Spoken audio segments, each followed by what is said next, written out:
अच्छा जी, structure of एसे।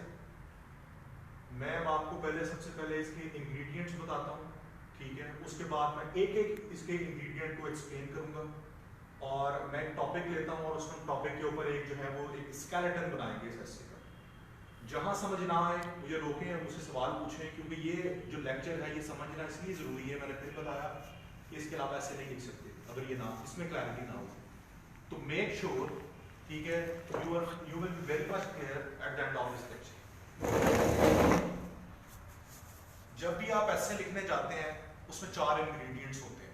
सबसे पहला आउटलाइन, ठीक है। उसके बाद इंट्रोडक्शन, इंट्रोडक्शन में थीसिस स्टेटमेंट आती है। उसके बाद एसे की बॉडी और बॉडी के बाद कंक्लूजन, ठीक है। आउटलाइन क्या है? आउटलाइन एक आपके एसे का वो इंग्रेडिएंट है जो आपके एसे को एक स्ट्रक्चर, एक ऑर्गेनाइजेशन दे रहा है।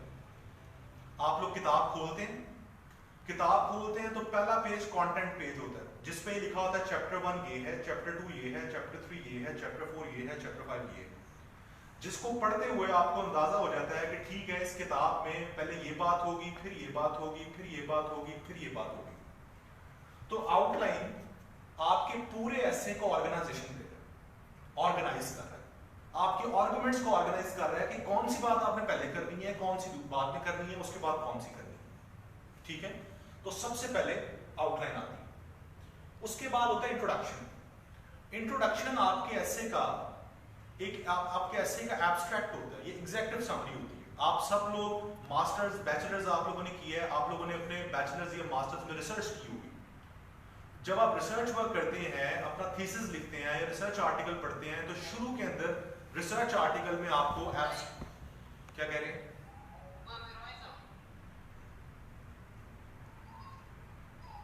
ये माइक किसका? फवाद, ये अपना माइक तो ऑफ कर ले यार। अच्छा, तो मैं आपको ये बता रहा था कि इंट्रोडक्शन आपके एसे की एक एग्जेक्टिव समरी है। और मैं बता रहा था कि जब आप थीसिस देखते हैं या लिखते हैं तो आपके थीसिस में शुरू में एग्जेक्टिव समरी होती है या एब्स्ट्रैक्ट होता है। जब आप वो एब्स्ट्रैक्ट पढ़ते हैं तो आपको पूरे थीसिस के बारे में पता चल जाता है कि अच्छा इसमें ये बात है। इसी तरह से इंट्रोडक्शन भी आपके पूरे एसे की थीसिस, आपके एसे का एब्स्ट्रैक्ट है, ये एग्जेक्टिव समरी है जिसमें आप अपने पूरे एसे की एक तरह की समरी लिख रहे हैं, ठीक है। इस पर भी बात होती है अभी। बॉडी पैराग्राफ्स, बॉडी पैराग्राफ्स में जो आपका टाइटल है एसे का, टॉपिक है, उसको एक्सप्लेन करते हैं विद रेलेवेंट आर्गुमेंट्स, या आप आर्गुमेंट्स देते हैं जो आपने बातें या इंट्रोडक्शन में की, जो समराइज किया इंट्रोडक्शन में, या जो आपने आउटलाइंस में पॉइंट्स लिखे थे, आप उसको यहां अपने बॉडी पैराग्राफ्स में एक्सप्लेन कर रहे हैं। और आखिर में आपका कंक्लूजन। कंक्लूजन में आपको बार बार कहता हूं, कंक्लूजन का मतलब होता है बात को वाइंड अप करना। कंक्लूजन का मतलब सॉल्यूशंस नहीं होता, कंक्लूजन का मतलब किसी प्रॉब्लम की सजेशंस नहीं होता, कंक्लूजन का मतलब होता है बात को वाइंड अप कर दें, बिल्कुल खत्म कर दें।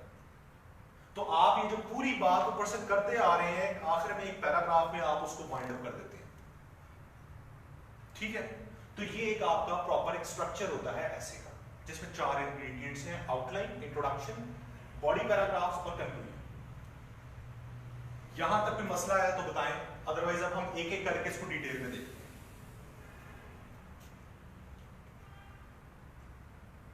कोई सवाल नहीं यहां तक?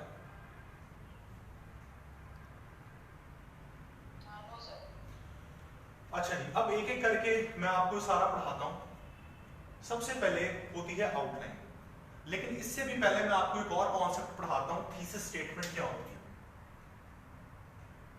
ये एक एसे के अंदर सबसे इंपॉर्टेंट पार्ट जो एक एसे का अगर मैं आपको कहूं कि वो क्या है, वो है थीसिस स्टेटमेंट। और ये हमेशा इंट्रोडक्शन में आती है। अभी मैं आपको इंट्रोडक्शन का स्ट्रक्चर पढ़ाऊंगा, आपको वहां पता चल जाएगा ये कहां आएगी। अभी सिर्फ इसका कॉन्सेप्ट समझें कि थीसिस स्टेटमेंट क्या होती है। थीसिस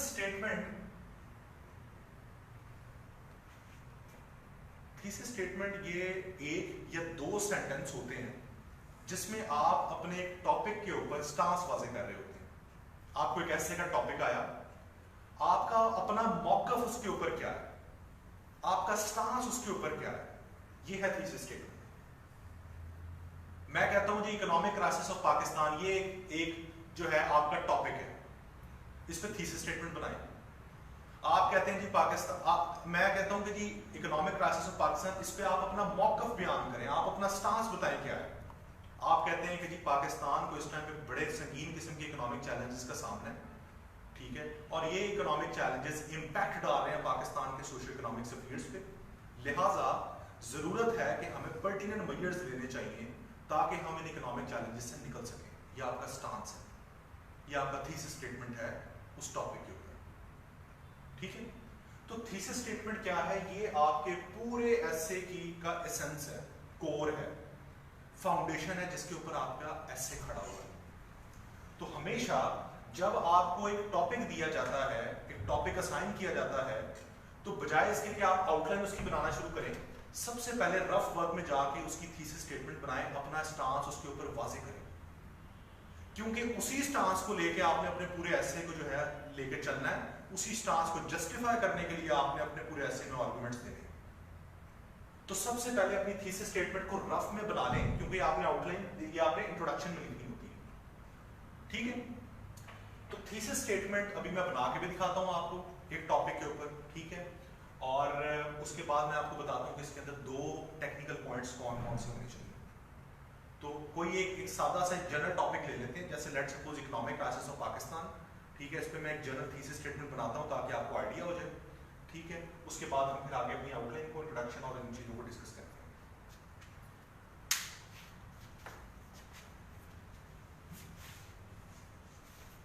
अभी मैं आपको ये भी एक्सप्लेन करूंगा कि थीसिस स्टेटमेंट को क्यों कहा जाता है कि ये एसे की फाउंडेशन है, बुनियाद है, या ये एसे का एक कोर एसेंस है, ठीक है। अभी मैं लिख के आपको बताता हूँ। लो जी, हमें जो टॉपिक असाइन हुआ है वो है simple economic challenges of Pakistan. ये मैं आसान टॉपिक आपको भी इसलिए बता रहा हूँ, मैं मुश्किल टॉपिक पे भी थीसिस स्टेटमेंट बना सकता हूँ, लेकिन आप कंफ्यूज हो जाएंगे, आपके माइंड में मजीद सवाल खड़े हो जाएंगे और आप कंफ्यूज होते जाएंगे, चीजें कॉम्प्लेक्स हो जाएंगी, ठीक है। मैं अभी सादी सी बना रहा हूँ, उसके बाद एज एन एग्जांपल मैं आपको एक दो और थीसिस स्टेटमेंट बना दूंगा जिस टॉपिक पे भी आप कहेंगे। इकोनॉमिक चैलेंजेस ऑफ पाकिस्तान, ये जी एक ऐसे है, ये आपको टॉपिक मिला। अब इस टॉपिक की आउटलाइन बनाने से पहले आप सबसे पहले इसकी थीसिस स्टेटमेंट रफ में बना लें, ठीक है, ताकि आपको आपका स्टांस वाज़ेह हो जाए। तो मैं आप थीसिस स्टेटमेंट बना रहा हूं, इसको जरा आप देखें गौर से और आप भी नोट डाउन करें।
अच्छा जी, ये आपकी थीसिस स्टेटमेंट है इस टॉपिक के ऊपर। इसको मैं अभी जरा डिक्टेट करता हूं और उसके बाद मैं आपसे डिस्कस करता हूं उसमें कुछ दो तीन टेक्निकल पॉइंट्स। मेरा मौकफ इस टॉपिक के ऊपर क्या है? पाकिस्तान के मौशी मसाइल पे मेरा मौकफ है कि पाकिस्तान के मौशी मसाइल ने इस मुल्क के डेवलपमेंट प्रोस्पेक्ट्स को खराब कर दिए, हैम्पर्ड। लिहाजा इन प्रॉब्लम्स को डील करने के लिए पर्टिनेंट मेजर्स की जरूरत है। ये मेरा मौकफ है इस एसे के ऊपर, इस टॉपिक के ऊपर, ठीक है।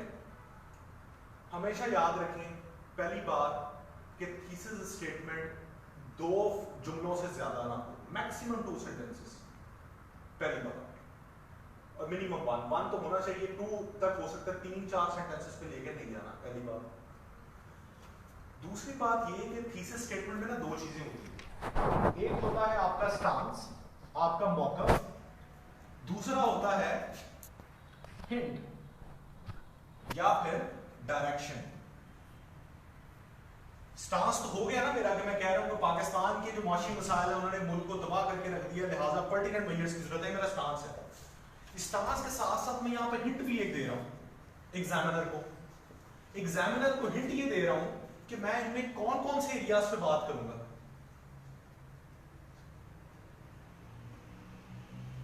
एक सेकंड की मूवी,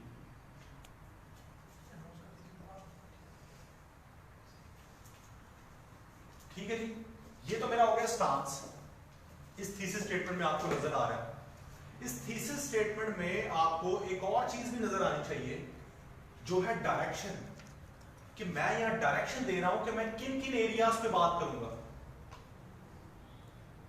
पहला एरिया है इकोनॉमिक डायलेमास, इकोनॉमिक चैलेंजेस, कि मैं इकोनॉमिक चैलेंजेस पे बात करने जा रहा हूं।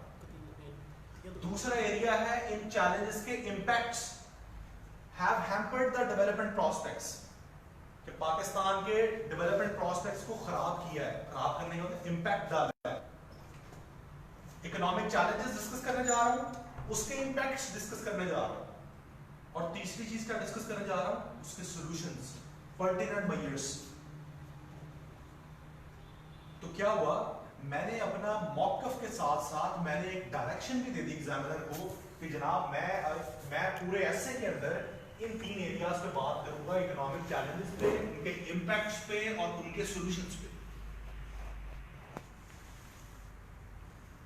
यहां तक कोई किसी किस्म की कंफ्यूजन तो पूछे जी। सुंदर समझ आइए, सानिया, अमार, फवाद, आपको, महक, क्लियर है सब? सीधा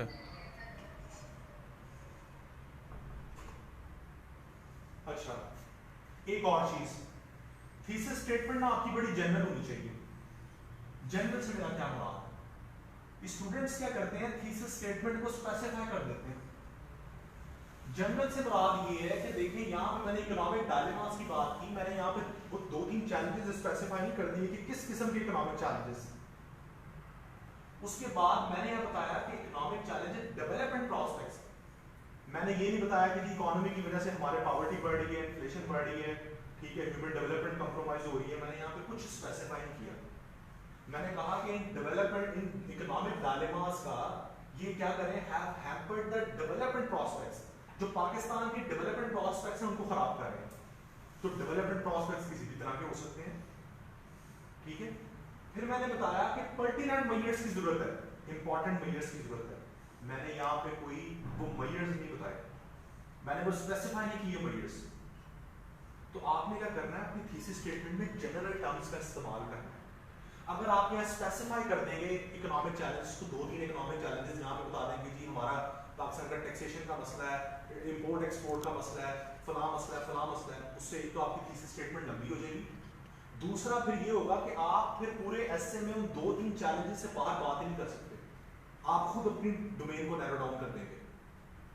इसी तरह से आप जब डेवलपमेंट प्रोस्पेक्ट्स की जगह एक दो इंपैक्ट्स बता देंगे तो आप उन एक दो इंपैक्ट से बाहर बात ही नहीं कर सकते पूरे एसे में। और इसी तरह से पर्टिनेंट मेजर्स सॉल्यूशंस में अगर आप एक दो सॉल्यूशंस बता देंगे तो आप उससे बाहर बात नहीं कर सकते। इसी वजह से आपकी थीसिस स्टेटमेंट बड़ी जनरलाइज होनी चाहिए, जिसमें सिर्फ आप हिंट दे रहे हैं, hint, economic challenges, hampered the development prospects, pertinent measures, general terms का इस्तेमाल करते हुए आप एक एग्जामिनर को हिंट दे रहे हैं कि जनाब मैं पूरे ऐसे में अपने इन एरियाज में, इन डोमेन्स में बात करूँ। ये होती है थीसिस स्टेटमेंट।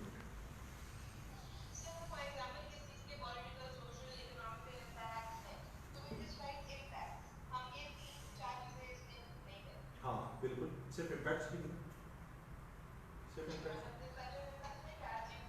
देखें, हाँ देखें, डेवलपमेंट प्रोस्पेक्ट्स, अब आप डेवलपमेंट प्रोस्पेक्ट्स में पॉलिटिकल भी आ सकते हैं, इकोनॉमिक भी आ सकते हैं, सोशल भी आ सकते हैं, कल्चरल भी आ सकते हैं, कोई भी आ सकते हैं। समझे? यहां तक थीसिस स्टेटमेंट का कोई सवाल है तो मुझसे पूछें, ये सबसे इंपॉर्टेंट पार्ट है आपके ऐसे का। कोई किसी किस्म की कंफ्यूजन तो पूछे मुझसे। जी अमार क्लियर है आपको? अलीना, आसिफ, दानियाल, फवाद, इमरान क्लियर है? बढ़िया, ठीक है जी, पूछें।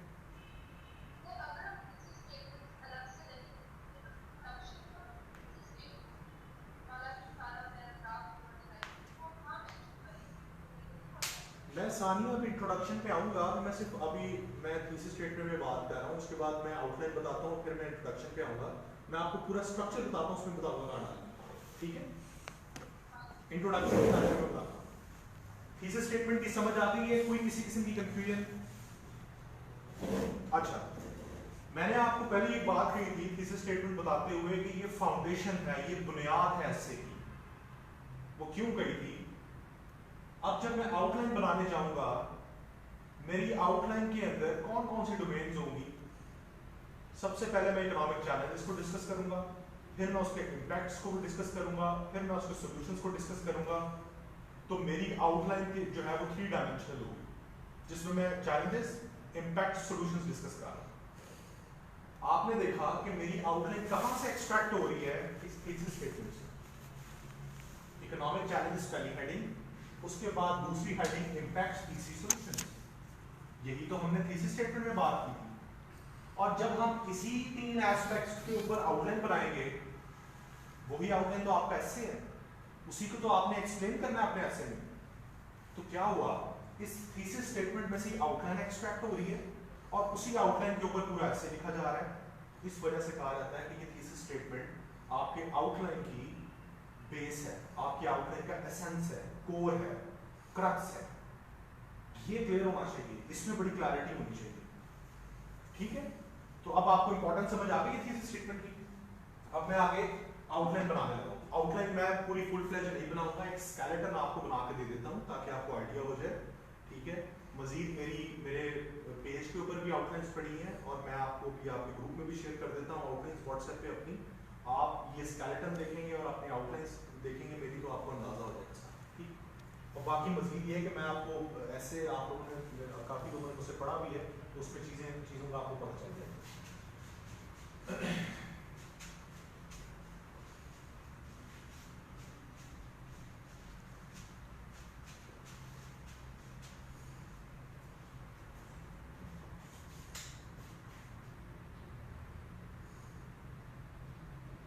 अच्छा जी, आउटलाइन के अंदर आउटलाइन कैसे बनाई जाती है? सबसे पहले नंबर 1 इंट्रोडक्शन होता है। इंट्रोडक्शन के अंदर आप कोई हेडिंग नीचे कुछ नहीं डालते, कुछ नहीं लिखते, सब पॉइंट्स नहीं बनाते। नंबर 2 पे क्या आएगी? सबसे पहले economic ongoing economic challenges of Pakistan, ये दूसरी मेन हेडिंग बनेगी। फिर इसके नीचे सब हेडिंग्स आ जाएंगी, आप इकोनॉमिक चैलेंजेस को बताएंगे A, B, C, D। यहां 1, 2, 3, 4 ऐसे चैलेंजेस। अब मैं डिटेल में नहीं बना रहा, ठीक है, ये सिर्फ स्केलेटन आपको समझाने के लिए बना रहा हूं। यहां पे आपको इकोनॉमिक चैलेंजेस यहां पर पॉइंट्स पे लिख देंगे। फिर थर्ड पे ग्रेव रिपरकशंस या grave impacts of economic boost A, B, C, D।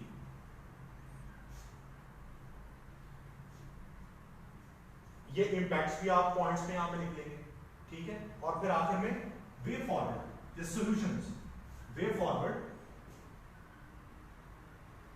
To deal with economic problems. इसमें भी A, B, C और D। और आखिर में आपका कंक्लूजन आ जाएगा। कंक्लूजन की भी कोई नीचे सब हेडिंग नहीं होती, जैसे इंट्रोडक्शन की नहीं होती, ठीक है। ये एक स्ट्रक्चर, आपका एक फॉर्मल स्ट्रक्चर होता है ऐसे की आउटलाइन का। अब सबसे पहले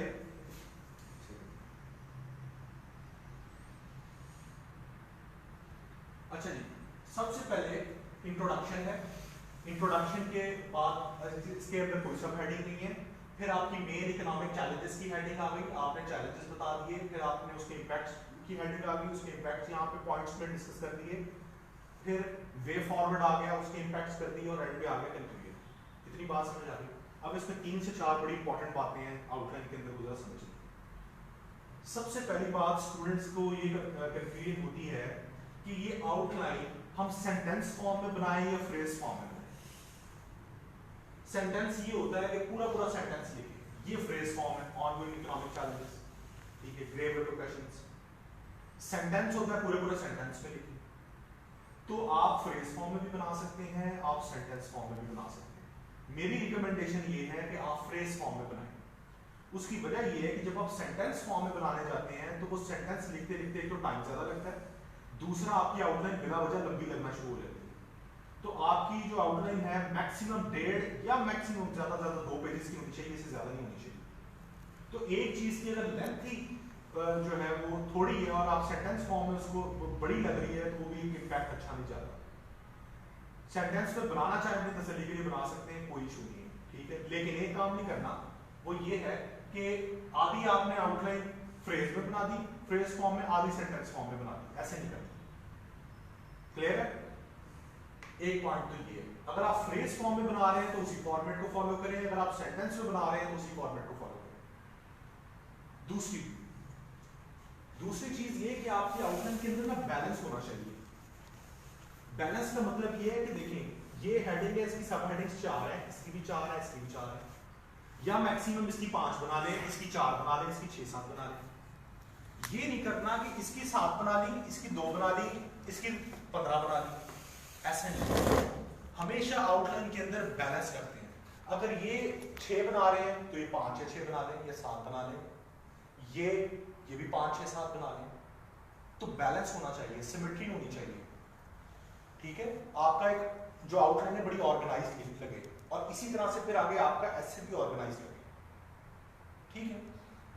तीसरी इंपॉर्टेंट बात ये कि हमेशा इंट्रोडक्शन जो मेन हेडिंग्स होती हैं उनको 1 2 3 4 5 इस तरह नंबरिंग देते हैं, ठीक है। जो सब हेडिंग्स होती हैं उसको A B C D ये हेडिंग्स देते हैं। अगर सब हेडिंग ही कोई सब हेडिंग है उसको रोमन नंबर्स में हेडिंग देते हैं, इस तरह से 1 2 3 इस तरह। अब तो आपको इतनी कॉम्प्लेक्स आउटलाइन बनाने की जरूरत नहीं है कि आपको सब हेडिंग्स की सब हेडिंग्स बनाना शुरू करें।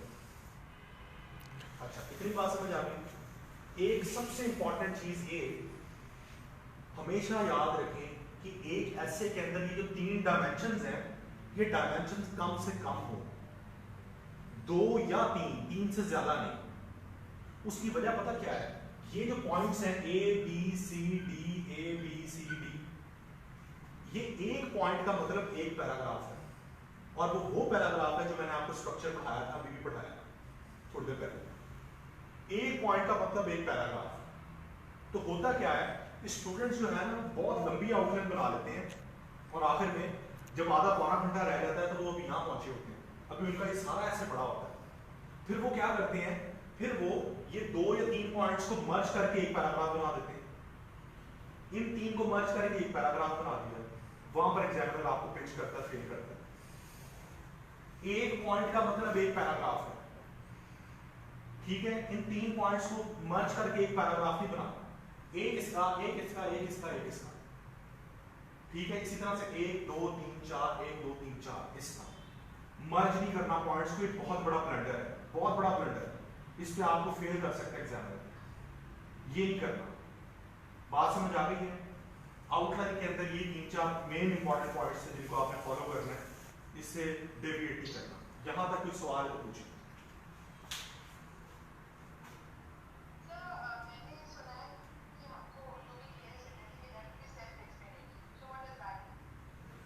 सेल्फ एक्सप्लेनेटरी से मुराद ये है कि आपका जो आप एक पॉइंट लिख रही हैं उसको एग्जामिनर पढ़े और उसे समझ आ जाए कि अच्छा ये बात है, ये बात आप अपने ऐसे में करें, सॉरी अपने पैराग्राफ में जब आप आगे होगा उसको समझ आ जाए। आपके पॉइंट्स पढ़ के उसको ये ना सोचना पड़े कि यार इसका क्या मतलब है, ये तो समझ ही नहीं आई। वो इतना वेग ना हो, उसमें एम्बिग्विटी ना हो, बड़े क्लियर होनी चाहिए। मैं कहता हूँ इकोनॉमिक चैलेंजेस ऑफ पाकिस्तान, इस पे मैं नीचे पॉइंट्स बनाऊँ। सबसे पहले मैं बताऊंगा कि पुअर टैक्सेशन मैकेनिज्म, तो पहला पॉइंट उसे समझ आ जाएगी कि हाँ यार ये तो है। अगर मैं सिर्फ लिख दूं टैक्स सिस्टम, तो वो समझेगा कि क्या टैक्स सिस्टम, क्या मसला है उसे टैक्स सिस्टम को। अगर टैक्स सिस्टम की जगह मैं लिखा हूं पुअर टैक्सेशन मैकेनिज्म, ये सेल्फ एक्सप्लेनेटरी है, ठीक है। मैं कहूं कि depletion of foreign exchange reserves, depletion of foreign exchange reserves, ये सेल्फ एक्सप्लेनेटरी है। अगर मैं सिर्फ लिख दूं फॉरेन एक्सचेंज रिजर्व्स, तो फॉरेन एक्सचेंज रिजर्व्स तो इकोनॉमिक्स की टर्म है, ये कोई चैलेंज तो नहीं है। तो मुराद सेल्फ एक्सप्लेनेटरी से ये है कि जो आप पॉइंट यहां पे लिख रहे हैं वो जब एक एग्जामिनर पढ़े तो उसे समझ आए, उसे सोचने की जरूरत ना पड़े। समझ आइए? आउटलाइन के अंदर जी और कोई सवाल किसी का है तो पूछें। आउटलाइन की जो जी जी क्या कह रहे हैं?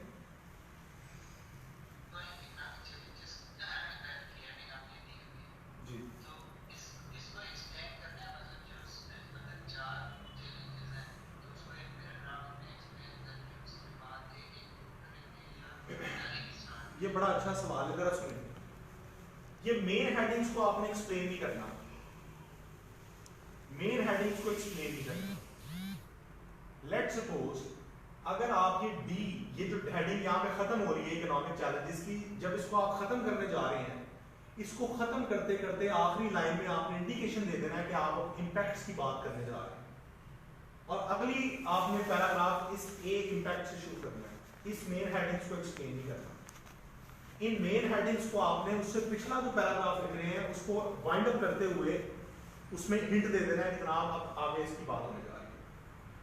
बात समझे? क्लियर हुई है? अच्छा जी, अब हम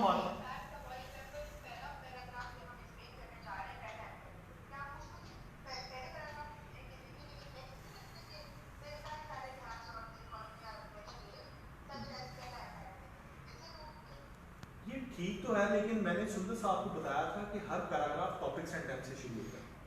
तो टॉपिक सेंटेंस तो उसका इंपैक्ट जो पहला होगा, जैसे लेट्स सपोज पॉवर्टी, पॉवर्टी से शुरू करना, ठीक है। इसीलिए मैं कह रहा हूँ कि इससे पहले ये इंपैक्ट्स का जिक्र या डी पॉइंट में करते हैं आखिर में जाकर, ठीक है? समझ आ गई? अच्छा जी, अब हम इंट्रोडक्शन की बात करते हैं, उसके बाद हम कंक्लूजन पे आएंगे। बॉडी पैराग्राफ से बात करने को है नहीं, क्योंकि वो हर बहुत मैं खैर करता हूँ इसमें।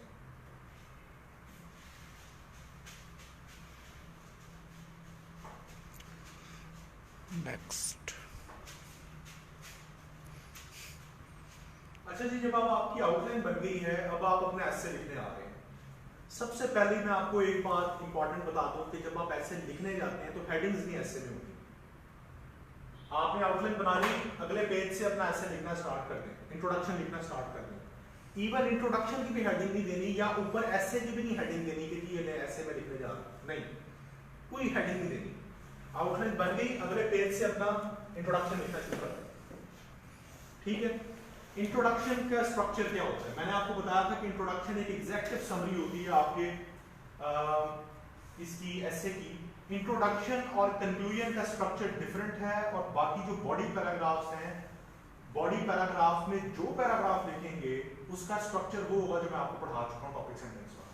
हर पैराग्राफ उसी स्ट्रक्चर के ऊपर लाई करेगा, ठीक है। तो अब हम इंट्रोडक्शन और कंक्लूजन का स्ट्रक्चर पढ़ते हैं, उसके बाद हमारा स्ट्रक्चर खत्म हो जाएगा। अच्छा, इंट्रोडक्शन ऑफ एसे। जब भी आप एसे का इंट्रोडक्शन लिखने जाते हैं तो इसके अंदर 4 इंग्रेडिएंट्स होते हैं, ठीक है। सबसे पहले अनफोल्डिंग द टॉपिक,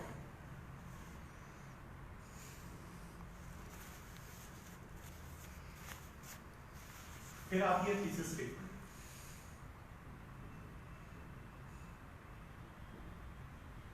फिर आती है हाइलाइट्स या फिर ग्लिम्पसेस ऑफ आउटलाइन, और चौथे में आता है कंक्लूजन। हमेशा याद रखें पहली चीज कि इंट्रोडक्शन की जो लेंथ है, लेंथ में मैं बताता हूं, इंट्रोडक्शन एक पैराग्राफ का होता है, और एक पैराग्राफ का मतलब कि अगर आपकी बात यहां से शुरू हो रही है और यहां खत्म हो रही है तो उसमें गैप ना आए, एक पैराग्राफ, ठीक है। अब उसमें 4 चीजें हैं। सबसे पहली चीज है unfolding the topic. Unfolding the topic होता का मतलब होता है कि अपने जो टॉपिक है ऐसे का उसको खोलें, अनफोल्ड करें, ओपन करें, और ओपन आप किसी भी जनरल बात से कर सकते हैं। उर्दू में कहते हैं तमहीद बांधना। तमहीद क्यों बांधी जाती है? जब आप अपने मेन बात पे आ रहे होते हैं उससे आप पहले थोड़ी सी जनरल बात करते हैं, जिसे कहते हैं तमहीद बांधना। तो अनफोल्डिंग द टॉपिक इज तमहीद बांधना। अब टॉपिक को आप कैसे अनफोल्ड कर सकते हैं? टॉपिक क्या है? Economic crisis of Pakistan. आप इकोनॉमी की डेफिनेशन लिख दें, आप पाकिस्तान के इकोनॉमिक सिग्निफिकेंस लिख दें, आप पाकिस्तान की इकोनॉमिक हिस्ट्री से शुरू कर दें, आप किसी कोटेशन से शुरू कर दें, आप किसी बुक की रेफरेंस से शुरू कर दें, आप किसी एनेक्डोट से शुरू कर दें, आप कोई कहानी लेके शुरू कर दें, जिसे अटेंशन सीक हो एग्जामिनर की।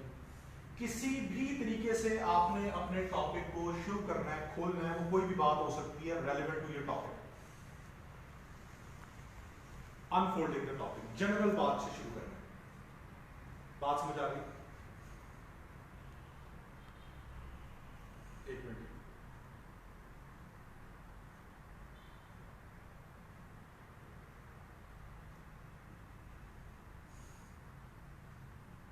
अच्छा जी, बात समझ आ गई? अनफोल्डिंग द टॉपिक, किसी जनरल बात से शुरू कर देना है।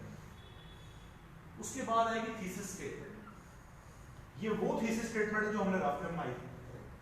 4-5 लाइनों में इंपॉर्टेंट अपनी जनरल बात करें, उसके बाद वो थीसिस स्टेटमेंट उठाएं और यहां पर डाल दें। ठीक है, हो गया ये।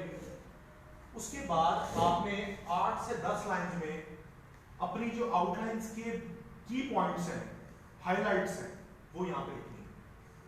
मैच, क्रिकेट मैच देखते हैं ना, ठीक है, 8 घंटे का वनडे मैच होता है और 5-10 मिनट में उसकी हाइलाइट्स हम देख लेते हैं। क्या होता है, जो इंपॉर्टेंट चीजें हैं उनको यहाँ पे हाईलाइट करें।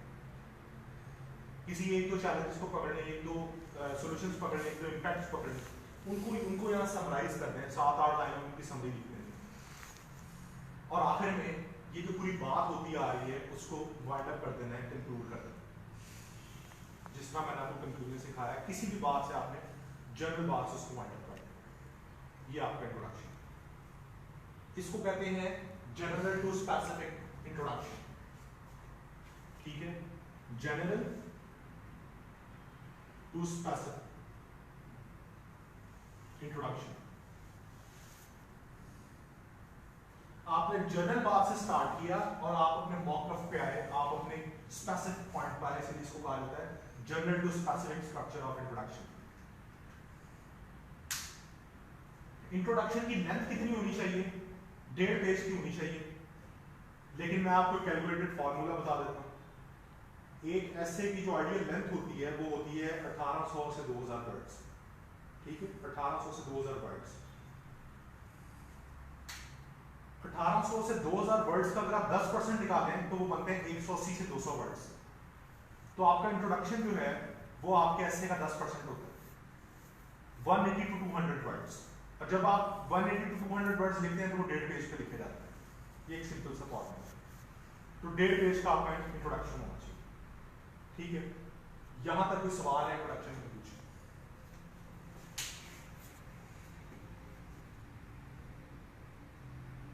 क्लियर है जी सब? कंक्लूड सिंपल आप ऐसे ही करें कि जी पाकिस्तान के जो ये जो मसाइल हैं इकोनॉमी के, ये बड़े सीरियस हैं, बड़े सिग्निफिकेंट हैं, लिहाजा इनको हल करने के लिए गवर्नमेंट को जो है वो एक्शन लेने चाहिए। अगर यार इनको हल नहीं किया जाएगा तो पाकिस्तान की इकोनॉमिक सिचुएशन और डिटेरियोरेट होती जाएगी। सिंपल सी बात है। हाँ, पॉजिटिव कर देंगे, कोई किसी भी तरह का कोई इशू जी। और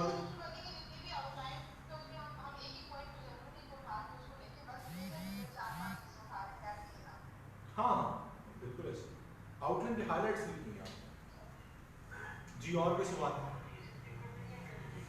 जी?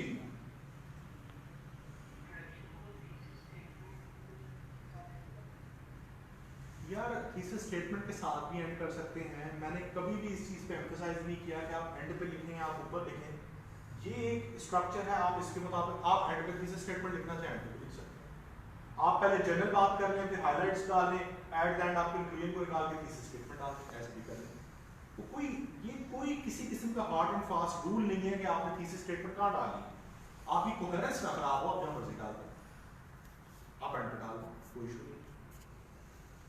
जी और कोई सवाल? अच्छा जी, इसके बाद बॉडी पैराग्राफ्स है।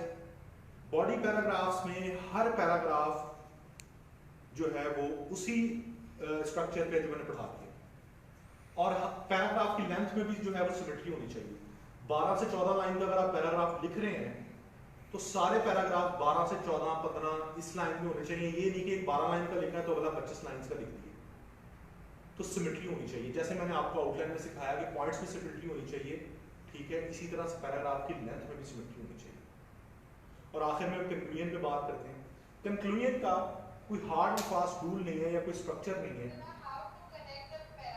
हाँ हाँ, देखें बॉडी पैराग्राफ्स को भी उसी तरह से कनेक्ट करना है जो मैंने अभी थोड़ी देर पहले बताया कि जब आप एक पैराग्राफ लिख रहे हैं उसके आखिर में नेक्स्ट पैराग्राफ का हिंट देते हैं। लेट्स सपोज इकोनॉमिक चैलेंजेस की बात हो रही है, तो सबसे पहले आपने बताया कि पाकिस्तान का जो है इस टाइम पे सबसे बड़ा चैलेंज है वो ट्रेड डेफिसिट है, एक्सपोर्ट्स माइनस इंपोर्ट्स। इंपोर्ट्स हम ज्यादा कर रहे हैं, एक्सपोर्ट्स कम कर रहे हैं, इंपोर्ट्स माइनस एक्सपोर्ट्स। तो अब क्या हुआ, जब आपने सारा इसको बयान कर दिया, आखिर में आप कहें कि अगर पाकिस्तान इस ट्रेड बैलेंस डेफिसिट को काबू ना कर पाया तो इसकी वजह से फॉरेन एक्सचेंज रिजर्व डिप्लीट होते रहेंगे। अगला लिखें कि the depletion of foreign exchange reserves is another challenge that Pakistan is confronting right now. बात समझ आइए, इस तरह से कनेक्ट करना। क्या कह रही हैं?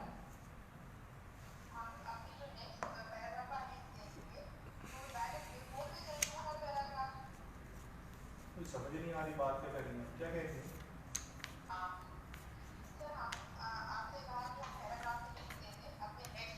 हाँ हाँ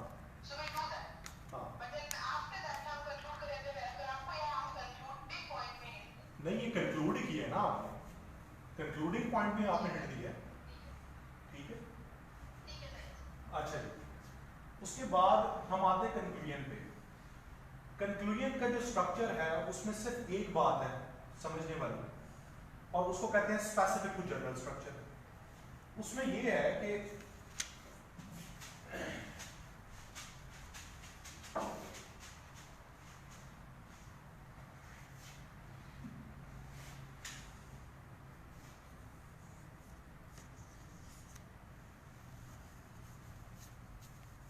कंक्लूजन में ना, जब आप कंक्लूड करने जाते हैं और इसका पैराग्राफ स्टार्ट करते हैं तो सबसे पहले आप रीफ्रेज करते हैं थीसिस स्टेटमेंट को, रीफ्रेज द थीसिस स्टेटमेंट।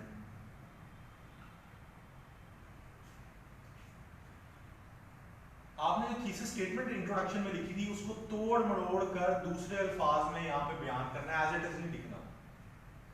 क्यों? क्योंकि जब आप कंक्लूड करने जा रहे हैं बात को, आप फिर एम्फसाइज कर रहे हैं कि पाकिस्तान के चैलेंजेस बड़े संगीन हैं और पाकिस्तान के चैलेंजेस इंपीड कर रहे हैं पाकिस्तान की ग्रोथ को, लिहाजा जरूरत है पर्टिकुलर मेजर्स की। आप अपने उस कोर पॉइंट को एम्फसाइज कर रहे हैं जिसके ऊपर आपका पूरा बेस कर रहा है। उसके बाद आप यहाँ पे से आगे जनरलाइज बात करेंगे कि जनाब पाकिस्तान के पास रिसोर्सेज की कमी नहीं है, पाकिस्तान के पास यूथ बंच है, पाकिस्तान के पास हर तरह के नेचुरल रिसोर्सेज हैं। अगर हम उनको मोबिलाइज कर लें, अगर हम एफिशिएंट रिसोर्सेज का इस्तेमाल कर लें, रिसोर्सेज का एफिशिएंट इस्तेमाल कर लें, तो हम जो है वो बड़ी जल्दी से तरक्की कर सकते हैं। और इस तरक्की के अंदर हर मुल्क में हर इंसान को, हर इंडिविजुअल को अपनी कैपेसिटी में रहते हुए एक रोल प्ले करना चाहिए ताकि हम अपनी नेशन को प्रॉस्पर कर सकें। तो क्या हुआ, आपने पहले स्पेसिफिक बात की, उसके बाद आपने जनरल बातें की, आइडियलिस्ट बातें की, और पॉजिटिव बात करते हुए, ऑप्टिमिस्टिक बात करते हुए अपनी बात को फाइनल कर दी। बात समझ आ गई? तो ये आपका जो है वो एक कंक्लूजन का एक जनरल स्ट्रक्चर होता है जिसके अंदर एक चीज पे फोकस करना है कि थीसिस स्टेटमेंट को आपने रीफ्रेज करना है, और उसके बाद जनरल और बड़ी पॉजिटिव बात करते हुए, आपने ऑप्टिमिस्टिक बात करते हुए अपने ऐसे को फाइनल करना है। ये आपका एक कंप्लीट स्ट्रक्चर ऐसे का। यहां तक कि कोई सवाल है, कोई चीज कंफ्यूजन है तो पूछिए।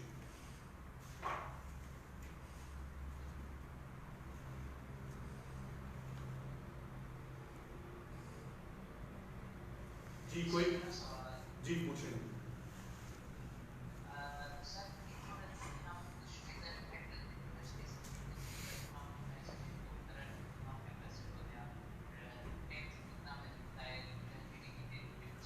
यार नहीं, यार इंट्रोडक्शन में कोशिश करें अवॉइड करें फैक्ट्स एंड फिगर्स, क्योंकि आपने आगे पैराग्राफ्स में जब आपने डिटेल्स लिखनी है तो वहाँ पर फैक्ट्स एंड फिगर्स देंगे। इंट्रोडक्शन हमेशा जनरलाइज होती है, ठीक है, उसमें कोशिश करें फैक्ट्स एंड फिगर्स ना दें तो बेहतर है।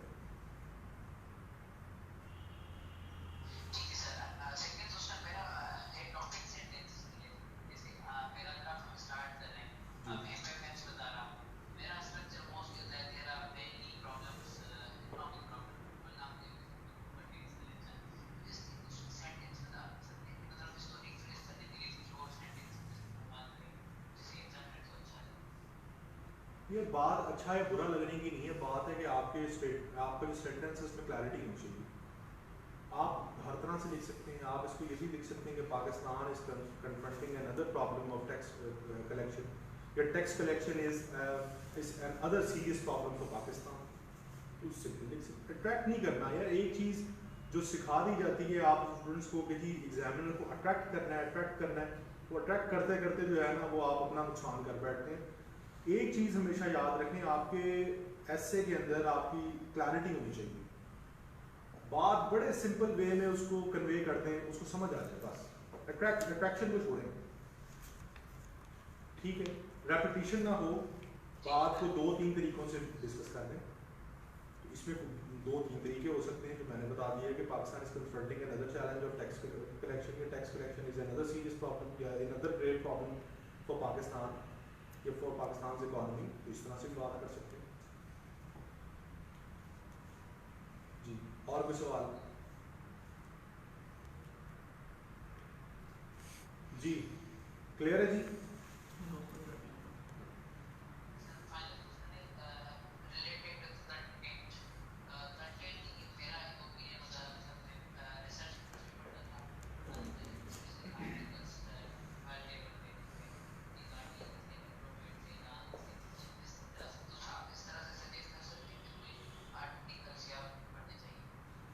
ये सबसे पहले तो एक तो चीज़ मैं आपको डेली बेसिस पे कहूँगा अखबार पढ़ें, और अखबार में डेली टाइम्स पढ़ें। आज भी इकोनॉमी पे एक आर्टिकल बड़ा अच्छा आया हुआ था।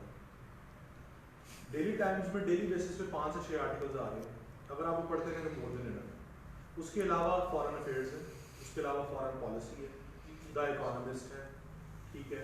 ये मुख्तलिफ किस्म के आपके ये क्या कहते हैं हाँ मैगजीन्स हैं जिनके अंदर आपके मुख्तलिफ आर्टिकल्स आ रहे हैं। लेकिन मेरा ख्याल है कि अखबार से अच्छा सोर्स और कोई नहीं। अच्छा, एक और भी सोर्स है, वो है Islamabad strategic studies institute ISSI.org। उस पर क्वार्टरली जर्नल्स आते हैं, ठीक है, 4 महीनों में 10-15 आर्टिकल्स आते हैं, उनके अच्छे आर्टिकल्स होते हैं, वो पढ़ें, मोर देन इनफ है। और ये जो ऐसे हैं इसके लिए आपकी जनरल थॉट्स चाहिए होती हैं, इसके लिए कोई आपको स्पेसिफिक इतना पढ़ना नहीं पड़ता। जनरल थॉट्स हैं, 12 सब्जेक्ट्स आपने पढ़े होते हैं। उसमें जैसे जेंडर है, अगर किसी का एनवायरनमेंट है, इंटरनेशनल रिलेशंस है, पॉलिटिकल साइंस है, एक दो तो SSC में से आ जाते हैं। तो इतना थॉरली तो आपने पढ़ा होता है अगर आप सीरियस कैंडिडेट है, तो इतना मसला नहीं होता ऐसे के अंदर। ऐसे सिर्फ हवा है, कोई मुश्किल नहीं है, ठीक है। अच्छा, एक तो ये अनाउंसमेंट है, या ISAP के अंदर हम कोई क्रैश कोर्स शुरू कर रहे हैं ऐसे के और करंट अफेयर्स के। तो अगर आप लोग विलिंग हैं लेना चाहें तो मैं यहाँ पे भी ग्रुप में बल्कि नंबर यहाँ लिख देता हूँ, नंबर नोट कर लें। ये मालिक साहब हैं यहाँ पे, तो एडमिशन के सिलसिले में आप इनसे बात कर सकते हैं, रेलेवेंट इन्फॉर्मेशन ले सकते हैं क्रैश कोर्स की। भाई साहब नंबर 03-2-0-777-4 लंबा नहीं हो गया सर पूरा 0-2-2 है ना। अच्छा, 0-3-2-0-777-4 ये क्रैश कोर्सेज हमारे शुरू हो रहे हैं यहाँ पे ISAP में। तो ये आप मालिक साहब से जो है वो डिस्कस कर सकते हैं इस नंबर के ऊपर। मालिक साहब मुझे जरूर देखिए। दूसरा ये कि मैंने आप लोगों के लिए 3 क्लासेस रखी हैं, उसमें आप लोग बगैर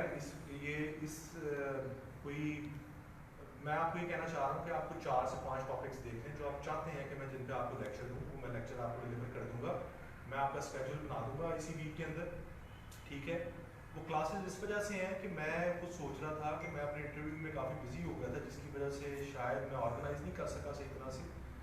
तो सिर्फ उसकी कंपनसेशन के लिए मैं चाहता हूँ कि मैं आपको कुछ 4-5 लेक्चर्स दे दूँ, जिससे आपको थोड़ा सा ज़रा इसमें हेल्प मिल जाए, असिस्टेंस मिल जाए करंट अफेयर्स में। तो मुझे आप मेरे ग्रुप में, जो हमारा ग्रुप है उसके अंदर आप लिख दें 4 से 5 टॉपिक्स।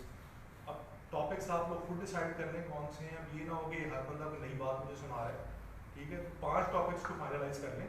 उन 5 टॉपिक्स पे मैं आपको इसी वीक में या नेक्स्ट वीक के अंदर जो है वो 3 क्लासेस जो है वो 2 या 2.5 घंटे की जो है वो दे दूँगा। और मज़ीद ये कि आप लोग जिन्होंने एसेस मुझे वैल्यूएट नहीं करवाए, आप अपने एसेस से वैल्यूएट करवा दें। मैं 2 एसेस सबके चेक कर दूँगा, मैं फ्री हूँ, ठीक है। इसके अलावा कोई आपको मसला मसाइल है तो आप मुझे कॉल करके आप अपने मसाइल डिस्कस कर सकते हैं, जो भी किसी किस्म के इशूज़ हैं। You people are welcome. और इसके अलावा कोई भी बात करना चाहे तो आप कर सकते हैं।